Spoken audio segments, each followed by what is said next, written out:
అంటే ఆ చొక్కా కుట్టడం వల్ల ఆ హీరో అందంగా కనబడితే ఆ హీరో ఫీలింగ్ ఎలా చెప్తున్నాడంటే చొక్కా కుట్టిన వాడికి గుడి కట్టాలని ఉంది.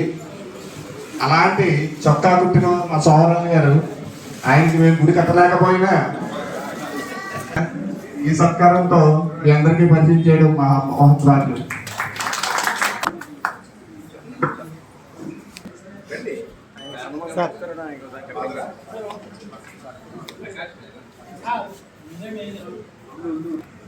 అభిమానం అనేది ఏ మూలన్నా సరే అందరినీ తీసుకొస్తుంది. అదే అభిమానం మీ అందరినీ మా దగ్గరికి తీసుకొచ్చింది ఈరోజు.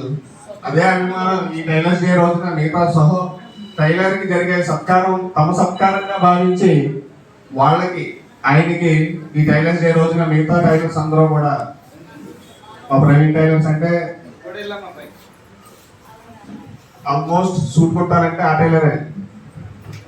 ఇది వరకు రోజుల్లో నవంబర్లోనే మొదలైపోయింది మాకు పండగ. ఎందుకంటే చొక్కా కుట్టుకొని చొక్కా పీస్ తీసుకొని టైలర్ దగ్గర కూర్చొని ఆయన ఏం చెప్తారు విని ఆయన వేసుకున్న పాటలన్నీ విని 2 రోజులు కూర్చుంటే కానీ షర్ట్ ప్యాంటు తయారయ్యేది కాదు. అలాంటి రోజుల నుంచి ఈ రోజుల్లో కూడా ఇలాంటి టైలర్స్ ఇంకా మేము మనం తిరగడానికి వెళ్తే ఆయన ఇంకా టైలరింగ్ వృత్తిలో కొనసాగుతున్నారు. చూసి చాలా ఆనందపడ్డాం మేము. అమ్మో పాత రోజులన్నీ కూడా గుర్తొచ్చాయి.